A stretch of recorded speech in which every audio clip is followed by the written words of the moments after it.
गांव की जिठानी। शांति अपने दो बेटों अर्नव और आरुष के साथ शांति से जीवन बिता रही थी, लेकिन शांति के पति सोहन से उसकी कभी कभार थोड़ी अनबन हो जाती थी। एक दिन शांति रोज की तरह सुबह का खाना बना रही थी, तभी दरवाजे की घंटी बजी। घंटी की आवाज सुनकर वो दरवाजे की ओर जाते हुए कहती है, अरे आती हूँ, कौन है, सब्र करो। शांति दरवाजा खोलती है तो देखती है कि उसके जेठ मोहनदास सामने खड़े हुए हैं। वो सक पकाकर अपना घूंघट करती है और पैर छूकर कहती है, आइए जेठ जी। कैसी हो शांति? जी मैं तो बिल्कुल ठीक हूँ, सब आपकी मेहरबानी है भाई साहब। शांति और मोहनदास की बातें सुनकर शांति का पति सोहन और उसके दोनों बेटे बाहर आ जाते हैं। अरे भैया राम राम, कैसे हो आप? राम राम भाई। शांति ऐसे खड़ी खड़ी क्या देख रही हो? चाय कॉफी कुछ लेकर आओ, भैया आए हैं। शांति तेजी से रसोई की ओर आगे बढ़ती हुई कहती है, गेट खोलने के चक्कर में मेरे तो चावल ही जल गए। वो दौड़ी दौड़ी रसोई में जाती है और देखती है कि सारे चावल जल गए। वो दोबारा चावल बनाने में लग जाती है। इतने में सोहन आवाज लगाता है, अरे शांति, तुम्हारे चावल का रोना खत्म हो गया हो तो चाय ले आओ। जी लाती हूँ अभी। शांति जल्दी जल्दी चाय बनाती है और मोहनदास को चाय देती है। सब एक दूसरे की खैर खबर पूछते हुए चाय पीते हैं। चाय खत्म होती ही मोहनदास शांति की ओर देखते हुए मजाक में कहते हैं, शांति, अब तुम्हारी चाय में दम नहीं रहा, अब हमें चाय बनाने वाली बदलनी पड़ेगी। ये कैसे मुमकिन होगा जेठ जी? घर और बाहर का सारा काम मुझे ही करना पड़ता है और कभी कभी जल्दी जल्दी के चक्कर में काम बिगड़ जाते हैं, जैसे आज चावल जल गए। अरे इसी का तो हल लेकर आया हूँ। मैंने रिश्ता देखा है अर्नव और आरुष के लिए। दोनों लड़कियाँ बहुत सुंदर और सुशील हैं। अगर आप दोनों इजाजत दें तो बात करूँ आगे। सोहन और शांति रिश्ते की बात सुनकर कहती है, अब ठीक है, बात चलाइए ना भैया, तो पहले लड़की के बारे में कुछ बताइए तो सही। हाँ भाई साहब, लड़की कैसी है, परिवार कैसा है, कहाँ के रहने वाले हैं? देखो परिवार तो बहुत अच्छा है, पर वे दोनों लोग बहुत गरीब हैं। दहेज में कुछ मिलेगा नहीं। अरे हमें दहेज में कुछ चाहिए भी नहीं, बस लड़की संस्कारी होनी चाहिए। एक लड़की तो पढ़ी लिखी है और शहर की रहने वाली है, और दूसरी अपनी गरीबी की वजह से पढ़ना सीखी और गांव में रहती है, लेकिन दोनों है बहुत खूबसूरत। अगर तुम सबको देखते ही पसंद ना आ जाए तो मेरा नाम बदल देना। हाँ, पर तो हम आके मूंद कर भरोसा कर सकते हैं भैया। अब आगे बात चलाइए, हम शादी करने को तैयार हैं। कुछ ही दिन में अर्नव और आरुष की शादी हो जाती है। आरुष की शादी अनपढ़ लड़की मंजरी से हो जाती है, जो कि बहुत भोली भी होती है, और अर्नव की शादी पढ़ी लिखी लड़की तनुजा से हो जाती है, जो कि घमंडी और चालू होती है। एक दिन मंजरी घर के काम कर रही थी कि अचानक शांति उसे आवाज लगाती है, बड़ी बहू, ओ बड़ी बहू, मंजरी जल्दी यहाँ आओ। मंजरी जल्दी जल्दी शांति के पास जाती है। बेटा मेरे पैर दबा दे, बहुत दर्द हो रहा है। जी माँ जी, बस बर्तन धोकर आती हूँ। अरे बैठ यहाँ, मेरे पैर में बहुत तेज दर्द हो रहा है, बर्तन छोटी बहू धो लेगी। मंजरी शांति के पैर दबाने लगती है तो शांति तनुजा को आवाज लगाती है, छोटी बहू, और छोटी बहू। तनुजा थोड़ी देर से आराम से चलकर आती है। जी माँ जी, आपने बुलाया मुझे? आपको कोई काम था क्या? तो कुछ काम कर रही है या? शांति की बात काटते हुए तनुजा बोलती है, कुछ नहीं माँ, फोन पर अपने घर पर बात कर रही थी। अरे बाद में बात करियो अपने घर वालों से, पहले जाके बर्तन धो ले। तनुजा मुंह बनाते हुए अपनी जेठानी की ओर देखती है और मन ही मन कहती है, ये महारानी वहाँ बैठी है, ये नहीं कि बर्तन धो ले।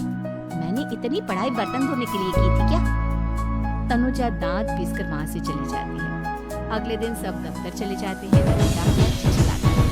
शांति लेकर मंजरी से कहती है, बड़ी बहू, जरा छोटी बहू को बुलाना, एक चिट्ठी आई है। मेरी तो आंखें कमजोर है तो मुझसे पढ़ा नहीं जाएगा। मंजरी तनुजा के पास जाकर कहती है, तनुजा तुम्हें माँ जी बुला रही है। मुझ पर हुक्म मत चलाओ, काम बताओ काम। अरे मैंने तुम पर कहाँ हुक्म चलाया, और हुक्म चला भी दूंगी तो क्या हुआ, तुम तो मेरी छोटी बहन की तरह हो ना।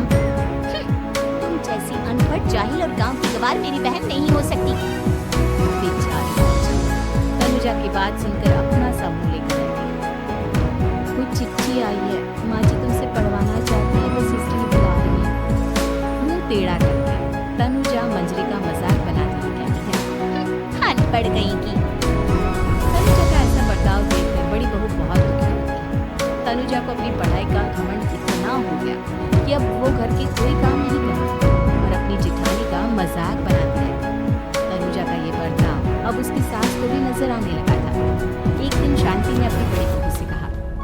मंजरी, तनुजा हर समय तुम्हारा मजाक उड़ाती है, तुम्हें गुस्सा नहीं आता क्या? आता तो है माँ जी, लेकिन मैं क्या करूं?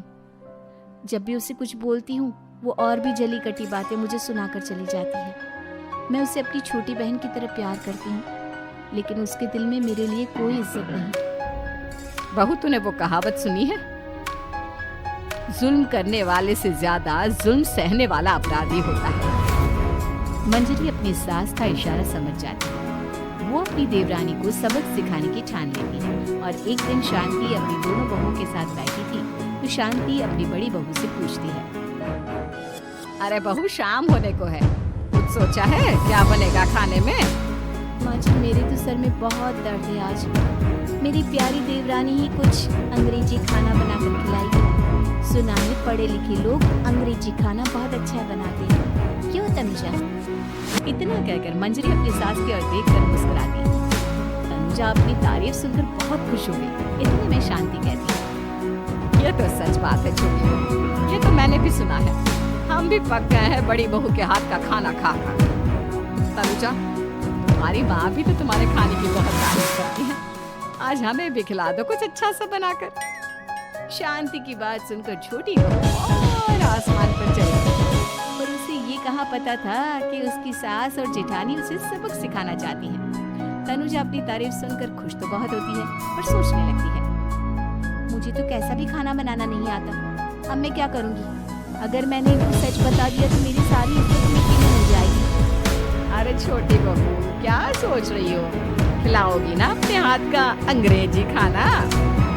छोटी बहू हाँ में सर हिला देती है। अचानक से उसके दिमाग में एक आइडिया आता है, मैं इंटरनेट से देखकर कुछ बना लेती हूँ, मेरी वाहवाही पूरे घर में हो जाएगी। मुझे कौन सा रोज रोज बनाना है। माँ जी, आज आप सबको ऐसा खाना खिलाऊंगी, ऐसा खाना खिलाऊंगी कि। इतने में शांति छोटी बहू की टांग खींचती हुई कहती है, पता नहीं कैसा खाना खिलाओगी, ये ऊपर वाले हमारी रक्षा करना। इतना बोलकर शांति और मंजरी दोनों जोर जोर से हंसने लगते हैं। अब तनुजा रसोई घर में चली जाती है और खाने की तैयारी करने लगती है, पर उसे रसोई घर की चीजों के बारे में तो कुछ नहीं पता। जैसे तैसे सारी चीजें निकालती है और इंटरनेट पर देखकर खाना बनाती है। कुछ ही देर में सब लोग घर आ जाते हैं। अरे सुनते हो, आज का खाना हमारी छोटी बहू बना रही है। अरे वाह, आज तो फिर कुछ अंग्रेजी खाना खाने को मिलेगा। कुछ ही देर में खाना बन जाता है तो छोटी बहू सबका खाना लगा देती है। इतने में बड़ी बहू कहती है, क्या बात है देवरानी जी, आज तो बहुत अच्छी खुशबू आ रही है। ये बात तो सही कही बड़ी बहू तूने, खुशबू तो अच्छी है, ऐसी खुशबू तो मेरे खाने में भी नहीं आती। सब मिलकर छोटी बहू की बहुत तारीफ करते हैं और छोटी बहू 7वें आसमान पर बैठ जाती है। अब सभी खाना खाते हैं। जल्दी जल्दी दो, अब तो मुंह में पानी आ रहा है। हाँ हाँ, मुझसे भी नहीं रुका जा रहा। जैसे ही सोहन एक निवाला खाता है तो उसकी आंखों से पानी आने लगता है। ये देखकर शांति सोहन से पूछती है, क्या हुआ जी, खाना इतना अच्छा बना है कि आंखों से पानी आ गया? सोहन चुप रहता है और धीरे धीरे से खाना शुरू कर देता है। इतने में सोहन छोटी बहू से कहता है, बेटी तुम भी तो खाओ, तुम क्यों रुकी हो? खाना सच में बहुत अच्छा है। ये कहकर सोहन जोर से हंस देता है। फिर सब खाना खाने लगते हैं, लेकिन खाने में नमक और मिर्च तेज हो गई थी। तनुजा से कोई कुछ नहीं बोलता, बल्कि उसे भी खाने को कहते हैं। जैसे ही छोटी बहू खाना खाती है वो पानी पानी कहकर चिल्लाती है, पानी, इसमें तो पानी। ये खाना तो सच में इतना अच्छा बना है कि हमारे साथ साथ देवरानी इसके स्वाद को कभी नहीं भूल पाएंगी। सही कहा बहू। तनुजा को अपनी गलती का एहसास हुआ और उसने अपनी सास से कहा, माँ जी ये मेरी गलती नहीं है, इंटरनेट पर दिखाया था कि 4 चम्मच नमक और मिर्च डालने हैं। अब मंजरी को भी मौका मिल गया और उसने तनुजा पर तंज कसा। नाच न जाने आंगन टेढ़ा, हर जगह अपनी पढ़ाई दिखाती है, दूसरों का मजाक उड़ाती है। अब पता चला ना, हर चीज में पढ़ाई काम नहीं आती। और तुम तो शहर में रही हो, तुम्हें तो मुझसे भी अच्छा खाना बनाना आना चाहिए ना। बेटा, अगर तुमने ठीक से सब सीखा होगा तो आज तुझे शर्मिंदा नहीं होना पड़ता। बात शहर या गांव की नहीं होती। मंजरी गांव से आई है, लेकिन उसे घर का काम करना और खाना बनाना सब अच्छी तरह से आता है। सिखा। छोटी बहू सर नीचा कर सबसे माफी मांगती है और बहुत शर्मिंदा होती है। दीदी मुझे माफ कर दो, मैंने आपको बहुत बुरा भला कहा, पर आपने मुझे हमेशा ही माफ किया। आज मुझे अपनी गलती का एहसास हो गया है। अब दोनों बहुएं मिलकर घर का काम करने लगी और एक दूसरे को अपने गुण बांटने लगी। मंजरी ने अपनी देवरानी को खाना बनाना और घर का काम करना सिखाया, वहीं तनुजा ने भी अपनी जेठानी को पढ़ना लिखना